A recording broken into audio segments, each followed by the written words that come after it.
What's up, guys? How's it going? Midwest Brownway Chronicles, episode 10. Episode 10. Take one. How you guys doing? It's been a week since I last got on here. No longer taking longer than a week to check in, chime in, let you guys know how I feel about current events and so on and so forth. So here we go. I went and saw Superman.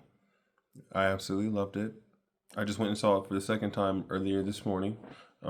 It's amazing. Even the second time, my heart was still in the race. My heart was still just as frustrated, just as passionate, just as upset, and just enamored as I was when I went and saw it on Sunday with my best friends. And go see it, guys.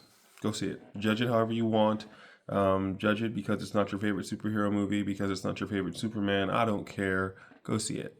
You really enjoy it. I really loved it. Great character building, great arcs, great storylines, great suspense. A plus for me. I also randomly went and saw How to Train Your Dragon, the live action. I talked to you guys like a few episodes ago about wanting to go and see it, and I never went around to go see it. My wife and my son were out of town the last 2 days, so I had some free time. So I decided I have AMC Stubs list, so I get to see 4 movies a week. I really need to start using those. This is my first time in 30 years in this world using a movie pass for just me, going by myself. And I went to see How to Train Your Dragon, and it was wonderful. I love the animated movie, so the live action didn't need to work too hard, and that's exactly what they did. They kept it right with the script. They didn't change a whole lot. It really follows the animated movie to a T, and it was really fun to watch. They did dragons well. I go back to when I was a kid watching Aragon and Dragon Wars and all these things that were cool for live action but weren't hitting like I wanted them to. How to Train Your Dragon did it wonderfully. The dragons look great. The big evil dragons look great. And the Vikings look cool. It was a really good movie. So, How to Train Your Dragon, A plus. Superman, A plus plus. Go see those movies. Go see them. I am excited because Fantastic Four comes out next Friday. So hoping that one's going to at least stay in this space of doing really well for what we know the material is, but just kind of taking it and making it your own. So I'm excited to see how they do Fantastic Four. I'm going to go see that next Sunday with my guys, and I'll let you guys know what I think about it. But I'm seeing really good reviews so far.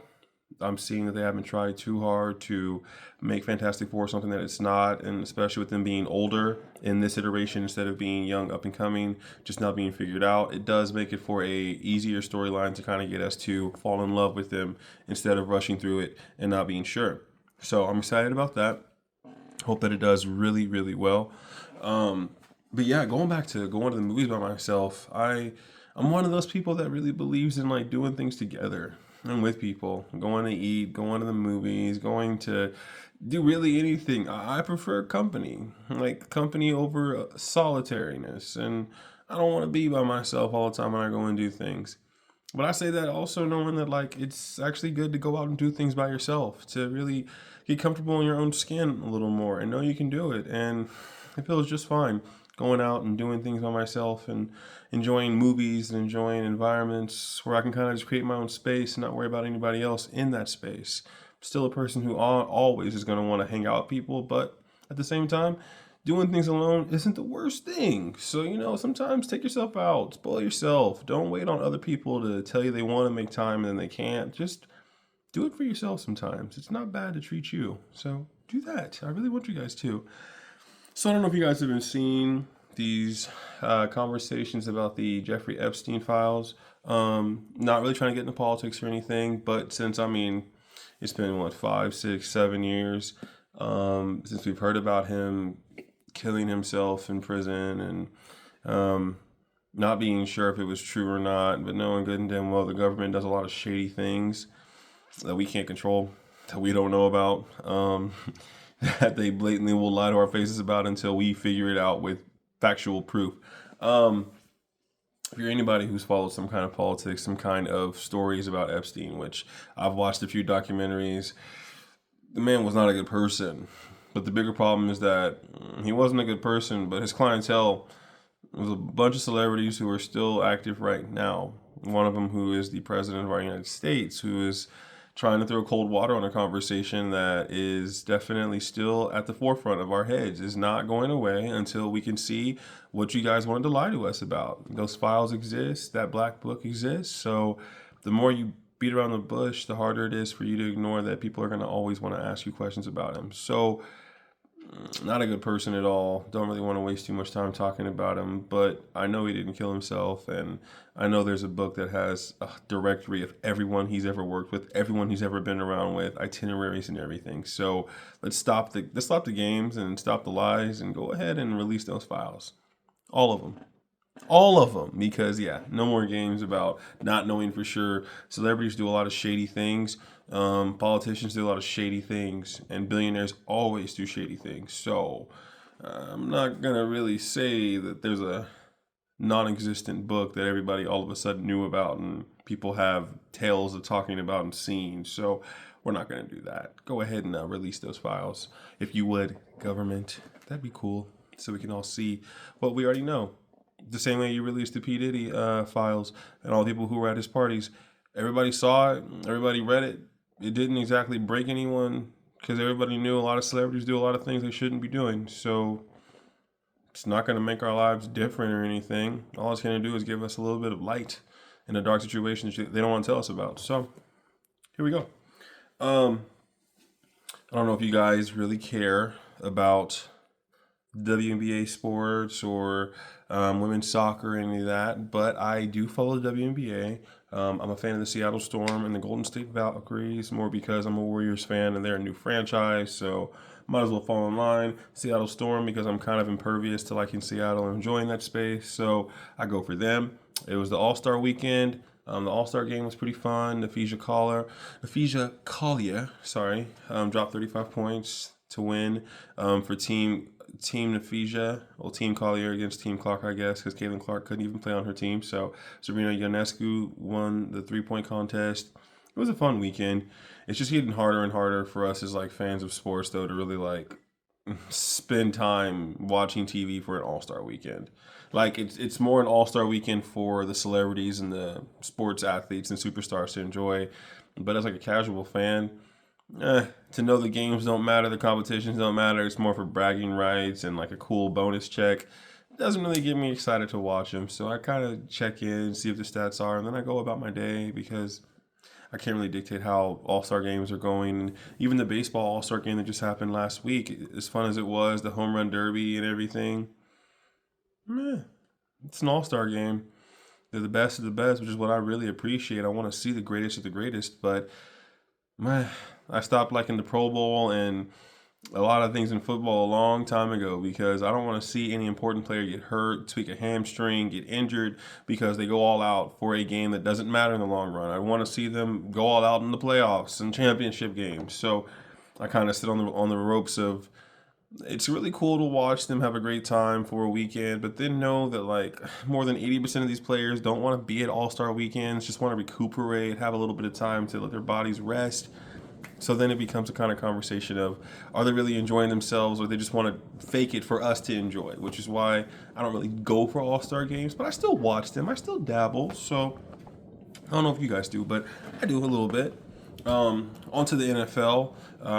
So I'm not a Chiefs fan, but I have a lot of friends who are Chiefs fans, a lot of friends that I love who are Chiefs fans.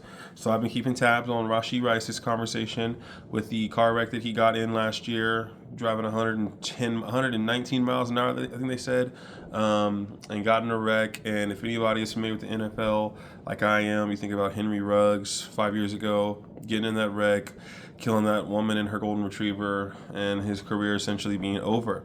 A few months ago, he came out and had a little powwow where they gave him special release for the day, and he went to a convention to talk about his regrets and hoping that he could find that family's forgiveness later down the road. Hope that they could find a way to forgive him, and it's just really sad watching that and knowing that I was talking to one of my best friends about Rashee Rice and saying that he was that close. He was this close to being just like Henry Ruggs. If anybody would have died, if anybody would have lost their life or lost a limb or anything, he would have been in prison the same way Henry Ruggs is. So count your stars, count your blessings. Rashee Rice only got a 5-year probation, 30-day sentence in jail and prison, whatever you want to call it.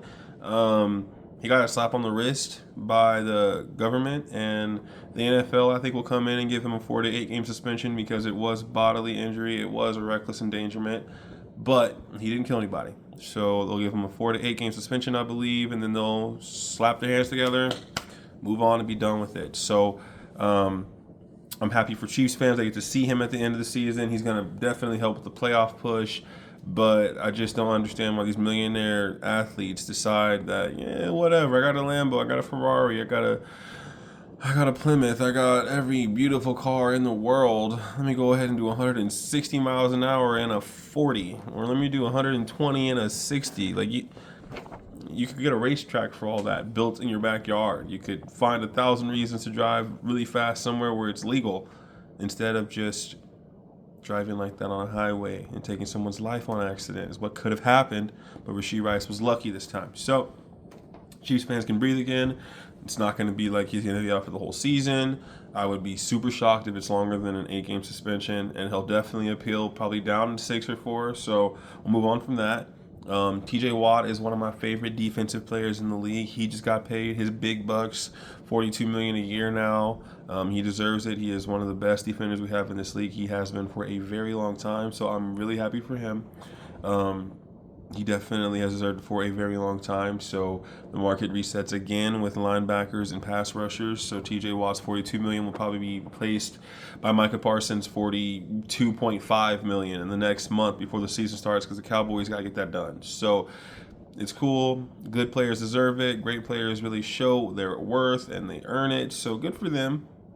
But at the same time, the market always changes. So for every moment that they hold out and fight for more money, they're going to have to do it again in about 2 years, 3 years. But such is the life in the NFL.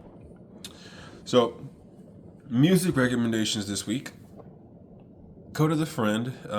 Coda is Kota and then the Friend. All space. He's one of my favorite rappers. One of my best friends when we lived together back in 2015 in our first apartment together. Came home, showed me an album or an EP, if you want to call it. It was called Paloma Beach. It is still on my phone. It is still religiously thought of and played when I need a moment to just breathe and remember that life is always complicated, but it's about what you do with the moments you can control. Coda the Friend is one of those artists that kind of snaps you back into reality, makes you breathe a little easier, makes you remember to smile even when you can't control everything you want to control. Absolutely love him. Whenever he releases anything, I download it simultaneously. Good music is always what he delivers, so I'm always there for it. His new album is called No Rap on Sunday. It's 12 songs. It's amazing. I just spent the last hour listening to it at work.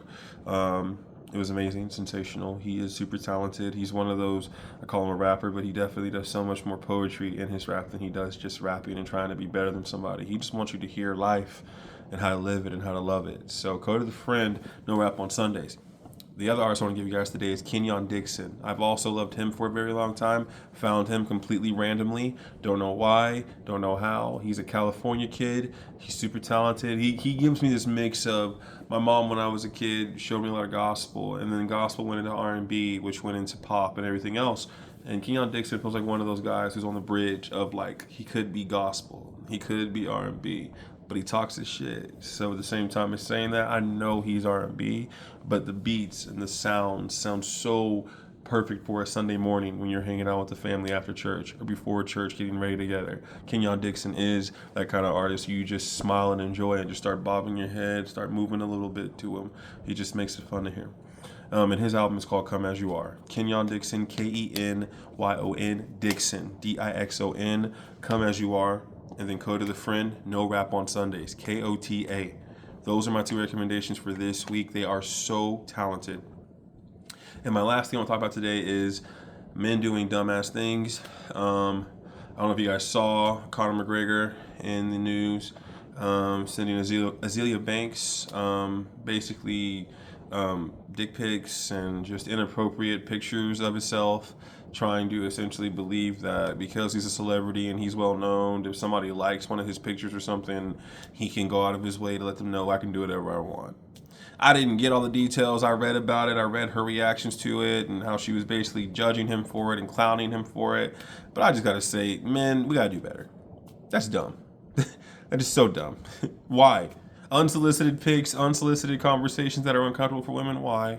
We don't need to do any of that. Conor McGregor has a fiance who's now having to defend herself and ask why he did that when he's with her. And Conor McGregor already is known to be one of those guys who gets super drunk and does not give a damn what he does, who he talks to, how he talks to them. So I'm not surprised. But I'm just disappointed again as a man, knowing that there's just too many moments where we could have things just completely kosher and still find a way to muck it up by just making a bad decision and making it even dumber by not caring about decisions we made. So, PSA to any men who want to be stupid and think that because she liked your picture or because she liked your status or she laughed at your status once or twice means that she wants you. Please take a step back. If you really want to know that bad, go ahead and go ask her yourself. Stop working so hard.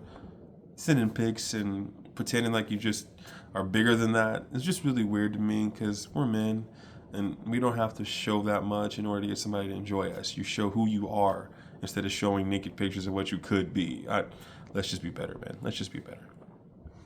All right, guys, that has been Midwest Brown Boy Chronicles, episode 10. I am your Midwest Brown Boy, Jalen Brownford.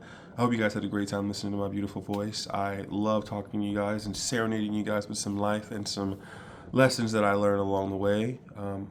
Hopefully I get to be back here a little quicker than I was again. A week just doesn't feel like a good enough timeline to be able to give you guys more that I need to. So hopefully I'll be back a lot sooner. You guys have a good one. I'll talk to you later. Peace.